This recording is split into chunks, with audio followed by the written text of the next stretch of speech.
There is a number on the side of a race car that means something far beyond paint and sponsorship. For William Byron, the number 24 has come to represent one of the most talented and scrutinised careers in modern NASCAR. He races for one of the most storied organisations in the sport's history, Hendrick Motorsports, a team built on winning, on excellence, and on pushing the boundaries of what is mechanically possible. But pushing boundaries in NASCAR is a double-edged sword. Sometimes it earns you victories. Sometimes it earns you a penalty notice from the sanctioning body, and everything changes in an instant.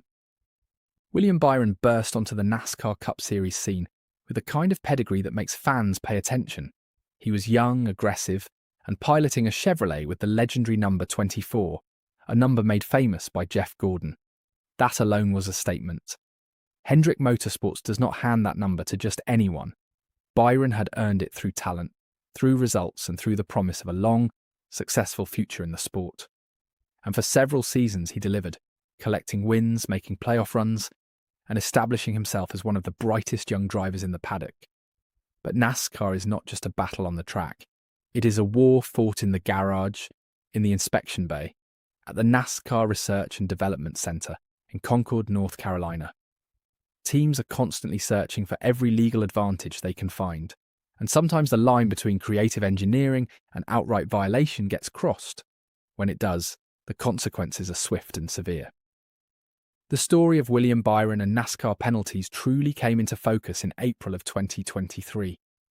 The Cup Series was at Richmond Raceway, a historic short track where setups are critical, and every inch of the car matters.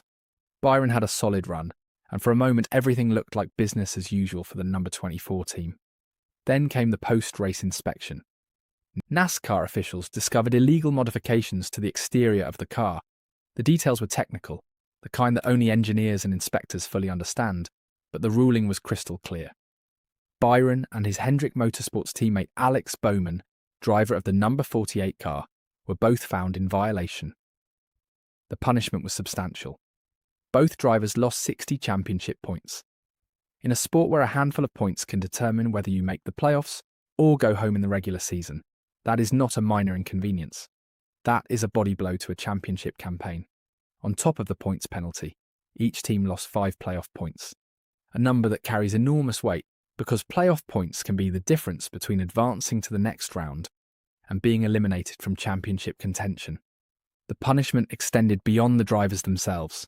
Crew chiefs for both teams were suspended and handed fines of $75,000 each. That sends a message across the entire garage. This is not about one person, one car, or one mistake. This is about accountability at every level of the organisation. Byron, to his credit, handled the fallout in a measured way. He downplayed the incident publicly, stating that the violations were not intentional and refocusing attention on the competition ahead. Whether you believe that explanation or not, Byron has always carried himself with a composure that reflects well on his character under pressure. Hendrick Motorsports did what powerful organisations do.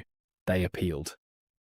And historically, Hendrick has had some success in those appeals, occasionally managing to reduce the severity of punishments handed down by NASCAR.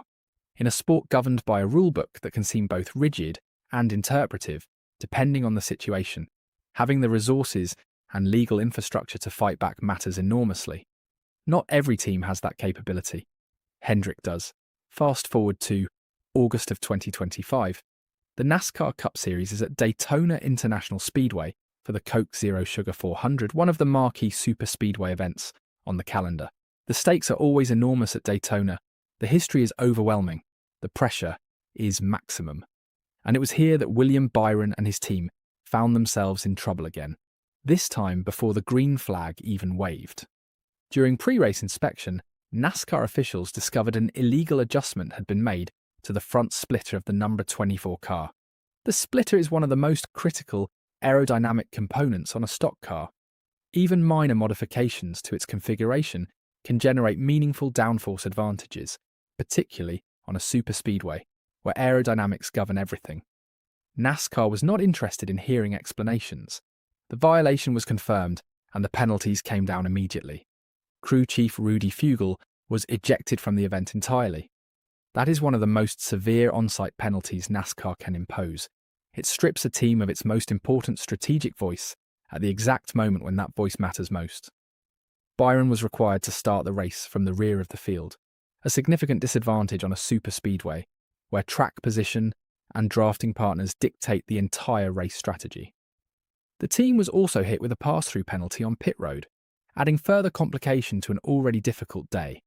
NASCAR officials were direct in their public statements.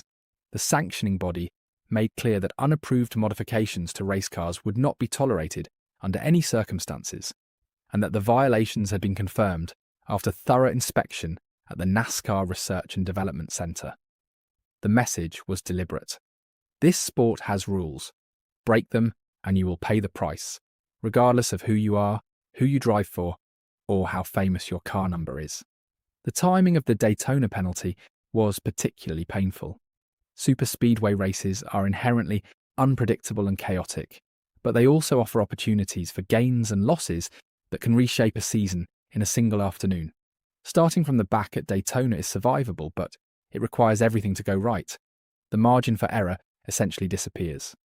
Taken together, these incidents paint a complicated picture of one of NASCAR's most prominent young stars. Byron is undeniably talented. His wins, his speed, and his racecraft speak for themselves. He has put the number 24 car in victory lane on multiple occasions and given Hendrick Motorsports exactly what they expected when they handed him that iconic number. But the penalties have followed him, and they have had tangible effects on his championship efforts. Losing 60 points and 5 playoff points in a single ruling at Richmond reshaped his 2023 season in ways that could not be fully recovered. These are the kinds of hits that compound over a season and can ultimately determine whether a driver lifts a championship trophy or watches someone else do it. Yet here is the complicated truth about NASCAR in the modern era. Every single team at the top of the sport is searching relentlessly for advantages. The line between a legal innovation and an illegal modification is sometimes measured in millimeters and fractions of degrees. Teams employ engineers, aerodynamicists, and strategists specifically to find and exploit every possible edge within the rules. Sometimes they go too far. The teams that never get caught are not necessarily the cleanest. They may simply be the luckiest or the most careful. Hendrick Motorsports remains one of the most dominant organisations in the sport, despite the increased scrutiny that comes with being perennially competitive. Winning creates a target. Success invites inspection. The more you win, the closer NASCAR and your competitors watch. That is the price of excellence in a sport this competitive, and Hendrick has worn that scrutiny as an unavoidable consequence of building the best cars on the track.